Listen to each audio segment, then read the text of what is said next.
కళింగపట్నం దగ్గర క్రాస్ అయింది. వర్షాలు మన గుంటూరు, కృష్ణాలో పడ్డాయి. క్రాస్ అయిన తర్వాత వర్షాలు నల్గొండ, ఖమ్మంలో పడుతుంది. ఇది అక్కడ ఎక్కడైతే క్రాస్ అయిందో అక్కడ ఇంత వర్షపాతం లేదు. అక్కడ పెద్ద గాలి కూడా లేదు. ఓసారి ఆ విండ్స్ తర్వాత క్లౌడ్స్ ఎట్లా మూవ్ అవుతాయనే దాన్ని బట్టి ఇవన్నీ డిసైడ్ అవుతాయి. ఏది ఏమైనా ఈ సంవత్సరం హెవీ రెయిన్స్ పడ్డాయి. ఇప్పటికే మామూలు కంటే నిన్న ఈ నెలలో మీరు ఒకసారి చూస్తే 5 మిల్లీమీటర్ల వర్షపాతం ఇప్పటి వరకు పడాలి. అలాంటిది 43.2 మిల్లీమీటర్స్ వర్షపాతం ఇప్పటి వరకు పడింది. రాష్ట్రం మొత్తం చూస్తే 28.9% ఎక్సెస్ రెయిన్ఫాల్ పడింది. కొన్ని దగ్గర 60% పడింది.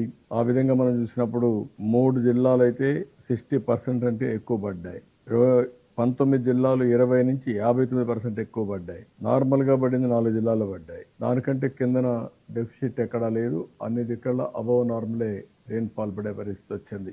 రిజర్వాయర్స్ కూడా ఆల్మోస్ట్ ఆల్ ఫుల్ అవుతున్నాయి. నేను చాలా సార్లు చెప్పాను, ఎట్టి పరిస్థితుల్లో భవిష్యత్తులో ఆంధ్రప్రదేశ్ రాష్ట్రాన్ని డ్రౌట్ ప్రూఫ్ రాష్ట్రంగా, కరువు రహిత రాష్ట్రంగా తయారు చేయాలని ధ్యేయంతో ముందుకు పోతున్నాం. అదే సమయంలో ఇలాంటి తుఫాన్లు వచ్చినా లేకుంటే సైక్లోన్స్ వచ్చినా హెవీ రెయిన్స్ పడినా మనం ఆ సమస్యను ఎదుర్కోవాల్సిన అవసరం ఉంది. దానికి ఇలాంటి సెంటర్ని ఇంకా పగడ్బందీగా చేసి ఏవైతే మన రివర్స్ ఉన్నాయో ఆ రివర్స్ లో క్యాచ్మెంట్ ఏదైతే ఉందో ఎక్కడ వర్షం పడితే ఎంత వాటర్ వస్తుంది ఇవన్నీ పక్కాగా డాక్యుమెంటేషన్ తయారు చేసి ఒక మానిటరింగ్ మెకానిజం తయారు చేస్తాం. అదే మరి రెయిన్ఫాల్ పడినప్పుడు ప్రాణ నష్టం, ఆస్తి నష్టం లేకుండా చేయడం ఇంకొక ఎత్తు.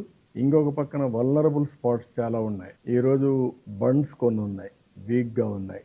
ఆ బండ్స్ అన్ని కూడా స్ట్రెంగ్తెన్ చేస్తాం. ఇంకా కొన్ని వల్నరబుల్ స్పాట్స్ ఎక్కడున్నా అవన్నీ కూడా స్ట్రెంగ్తెన్ చేస్తాం. వాగులకు కానీ, వంకలకు కానీ, ఊర్ల మీద వచ్చే నీళ్లు కానీ, టౌన్స్ మీద వచ్చే నీళ్లు కానీ అవన్నీ క్లియర్ చేసి ఎక్కడికక్కడ ఇబ్బంది లేకుండా చేసే కార్యక్రమానికి శ్రీకారం చుడతాం.